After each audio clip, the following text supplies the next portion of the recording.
কেমন লাগতেছে আমাকে এখন তোমার? আপনাকে না অনেক বেশি হট লাগতেছে। যেটা খেয়েছো ওটা খেলে এমনিতেই হট লাগবে, কিন্তু তোমার মাঝে কেমন লাগতেছে সেটা বলো। জানি না কেমন লাগতেছে, তবে খুব নেশা কাজ করতেছে। তাই? এমনটা আগে কখনো হয়েছে? না না, এমনটা কখনো হয়নি, কিন্তু কেন হচ্ছে বলুন তো? এটা একটা নেশার ওষুধ ছিল, যেটা খেলে আদর করতে ইচ্ছে করে। কিন্তু আমার এমনটা হচ্ছে কেন? আমি তো এমন কিছু খাইনি। আমি তোমাকে খাইয়ে দিয়েছি, মনে আছে? একটু আগে তুমি ড্রিঙ্কস করেছিলে, ড্রিঙ্কসের সাথে তুমি একটা নেশার ওষুধ খেয়েছো। কিন্তু আপনি কেন খাইয়েছেন? আমার ভিতরে কেমন কেমন যেন লাগতেছে। এমনটা আগে কখনো হয়নি। আপনি এমনটা কেন করতে গেলেন? আমি তো নিজেকে আটকে রাখতে পারতেছি না। কেন আটকে রাখতে পারতেছো না? কেমন লাগতেছে তোমার মধ্যে? কেমন লাগতেছে? আপনি বুঝতে পারতেছেন না? আমার মধ্যে প্রচন্ড নেশা কাজ করতেছে, আমার আদর করতে ইচ্ছা করতেছে। এখন আমি কি করব? আদর করতে ইচ্ছে করলে আদর করবে, কি করবে মানে? কিন্তু কাকে? আমি তো কাউকে দেখতে পাচ্ছি না। প্লিজ, আপনি এমনটা কেন করলেন আমার সাথে? আমার তো এখন অনেক খারাপ লাগতেছে। আমার মনে হচ্ছে আমি শেষ হয়ে যাব। তুমি কি আমাকে দেখতে পারছো না? আমি তো তোমাকে প্রচন্ড পরিমাণে ভালোবাসি, তোমাকে কাছে পেতে চাই, তুমি আমাকে আদর করবে। ম্যাডাম, আপনি এসব কি বলতেছেন? আপনি তো আমার অফিসের ম্যাডাম। আপনার সাথে এগুলো হয় নাকি? আমি এগুলো করতে পারবো না। প্লিজ, আপনি এমন কিছু করতে বলবেন না। কেন করতে পারবে না? কিসের জন্য পারবে না? আমি তো তোমাকে ভালোবাসি। নাকি আমি দেখতে খারাপ? আমার ফিগারটা কি খারাপ বলো, যেটা তুমি পছন্দ করো না? না, আপনি দেখতে অনেক সুন্দর। আপনাকে যে কেউ পেতে চাইবে, ভালোবাসতে চাইবে। তাহলে তুমি কেন করতে পারবে না? তুমি আমাকে ভালোবাসো, তাহলে তোমার আমাকে ভালোবাসতে ইচ্ছে করে না? কাছে পেতে ইচ্ছে করে না? কিন্তু ম্যাডাম, এগুলো চাইলেও তো হবে না। আপনি তো আমার অফিসের বস। আপনার সাথে এগুলো করলে আপনি আমার চাকরিটা খেয়ে নেবেন। প্লিজ, আপনি হয়তো আমাকে মায়াতে ফেলে কিছু একটা করতে চাইছেন। আমি জানি যে আপনি আমাকে পছন্দ করেন না। আপনি আমাকে অফিস থেকে তাড়িয়ে দেওয়ার জন্য এরকম একটা নাটক করতে চাইছেন, তাই তো? এগুলো যদি করতে নাই পারবে, তাহলে আমার উপর শুয়ে আছো কেন? উঠে যাও, দেখি তুমি কি করে চলে যেতে পারো। ঈশানের মধ্যে প্রচন্ড পরিমাণে নেশা কাজ করতেছে, কিন্তু ঈশান না চাইলেও কেন জানি মায়ার ওপর থেকে উঠতে পারতেছে না। মায়ার মায়াবতী চোখের দিকে তাকিয়ে একদম ডুবে গেছে। ঈশান এবার নিজেকে ছাড়িয়ে নেওয়ার চেষ্টা করলে মায়া ঈশানের শার্টের কলার ধরে ওকে টেনে ধরলো আর বলতে লাগলো, ঢং করো না তো। তুমি এদিকে ওদিকে যে কার সাথে উল্টাপাল্টা কিছু করে ফেলবে তার ঠিক নেই। তার থেকে না হয় তুমি আমাকে আদর করো। আমি কথা দিচ্ছি, আমি তোমার সাথে যতই রাগ দেখাই না কেন, এসব বাইরে কাউকে বলবো না। কিন্তু কেন? আপনি তো আমাকে ভালোবাসেন না। আমাদের বিয়ে হয়নি, বিয়ের আগে এসব করা ঠিক না, আপনি জানেন না? বিয়ে হয়নি তাতে কি হয়েছে? হবে। তাছাড়া তুমি কি কাউকে বিয়ে করেছো নাকি যে বাসায় গিয়ে বউকে আদর করবে? তাছাড়া তোমার নাকি আদর করতে ইচ্ছে করছে, তার উপর আমি তো তোমাকে ভালোবাসি। তুমি আমাকে না বাসলে কি হবে? আপনারও আমার মতো ইচ্ছা করছে নাকি? আপনি তো আমাকে আদর করতে দিবেন না। আপনি শুধু শুধু মিথ্যা বলতেছেন। কেন এমন করতেছেন বলেন? আমি আপনার সাথে এমন কিছু করলে আমি জানি আপনি আমাকে চাকরি থেকে বের করে দিবেন, তাই না? আরে বাবা, এমনটা কেন হবে? তুমি তো শোনোনি, তুমি আমাকে একটুও বোঝার চেষ্টা করো না। তুমি জানো আমি তোমার উপর সব সময় রাগারাগি মান অভিমান কেন করি? সব সময় তোমাকে মেয়েদের থেকে দূরে রাখার চেষ্টা কেন করি? এত কেয়ারিং কেন দেখাই বলো? কারণ ম্যাডাম, আপনি আমাকে পছন্দ করেন না, সহ্য করতে পারেন না। অন্য কোনো মেয়ের সাথে দেখলে জেলাস ফিল করেন, ওই জন্য। একটা মেয়ে একটা ছেলেকে অন্য মেয়ের সাথে দেখে জেলাস ফিল কখন করে তুমি জানো না? হ্যাঁ জানি। কাউকে ভালোবাসলে, অনেক বেশি পছন্দ করলে, নিজের জীবনের থেকে বেশি ভালোবাসলে এমনটা করে। তাহলে কি আপনি? হ্যাঁ, আমি তোমাকে প্রচন্ড পরিমাণে ভালোবাসি, থাকতে পারবো না তোমাকে ছাড়া। তোমাকে অনেক বোঝানোর চেষ্টা করেছি, তোমার সাথে রাগারাগি এই জন্যই করি যেন তুমি অন্য মেয়েগুলোর সাথে কথা বলার সময় সুযোগ না পাও। ম্যাডাম, ওই জন্যই কি আপনি সবসময় আমাকে চোখে চোখে রাখেন? বাসায় যাওয়ার পরও আমার সাথে এরকম রাগারাগি করেন? আমি কোথায় কি করি খোঁজ খবর রাখার চেষ্টা করেন? হ্যাঁ, ওই জন্যই তোমাকে ভালোবাসি, কিন্তু তুমি সেটা বুঝতে পারো না। তুমি আমার ভালোবাসাটা বোঝার চেষ্টাই করো না। ঈশান, আমি কি দেখতে খারাপ বলো? আমাকে কি একটুও ভালোবাসা যায় না বলো? ম্যাডাম, আপনি মন খারাপ করবেন না। আমি তো বলতেছি আপনি দেখতে অনেক সুন্দর। যে কোনো ছেলে দেখলে মাথা নষ্ট হয়ে যাবে, আপনাকে আদর করতে চাইবে। তাহলে তোমার ইচ্ছা করতেছে না? তোমাকে তো আমি নেশার ওষুধ খাইয়ে দিয়েছি, তাহলে তুমি আমাকে আদর করতে পারতেছো না কেন? আসলেই ঈশান মায়া ম্যাডামের থেকে অনেক নিজেকে আটকে রাখার চেষ্টা করতেছে, কিন্তু মায়া ম্যাডাম আজকে নিজের মায়ায় ঈশানকে আটকে ফেলেছে আর এমন একটা নেশার ওষুধ ওকে খাইয়ে দিয়েছে যার জন্য ঈশান চাইলেও দূরে সরে যেতে পারছে না। ঈশান কেন জানি নিজেকে আটকে রাখতে পারতেছে না।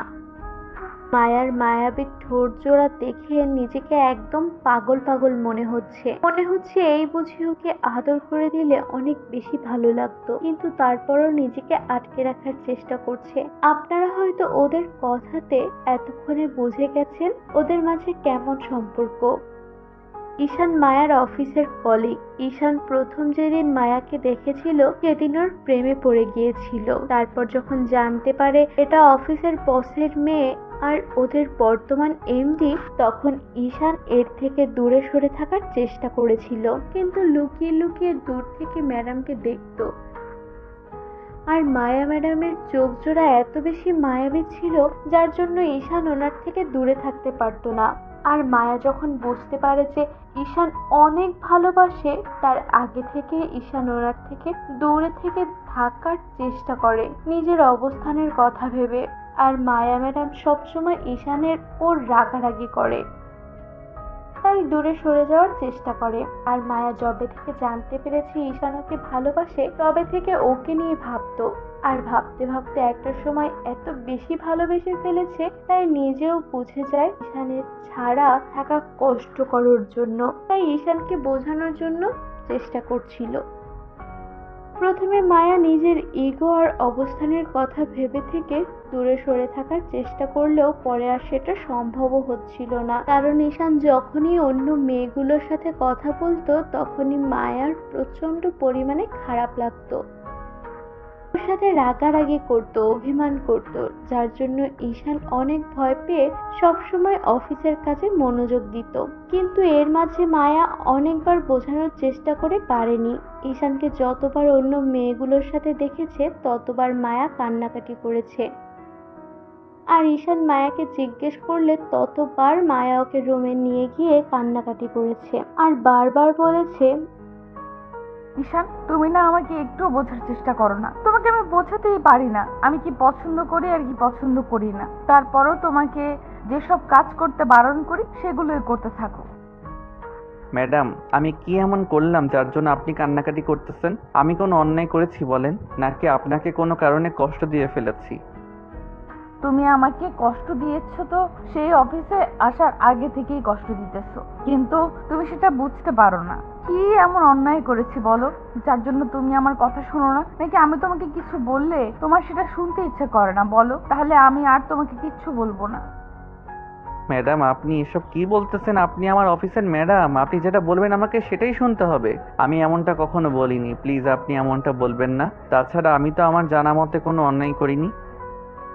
করনি, তোমাকে যতবার বারণ করি ওই মেয়েগুলোর সাথে তুমি কথা বলবে না, ওদের সাথে ঢলাঢলি করবে না, যেটা আমি দেখতে পারি না অফিসের মধ্যে তুমি আমার সামনে দিয়ে সেগুলোই করো। কি সম্পর্ক ওদের সাথে তোমার? ওরা কি তোমার গার্লফ্রেন্ড হয়?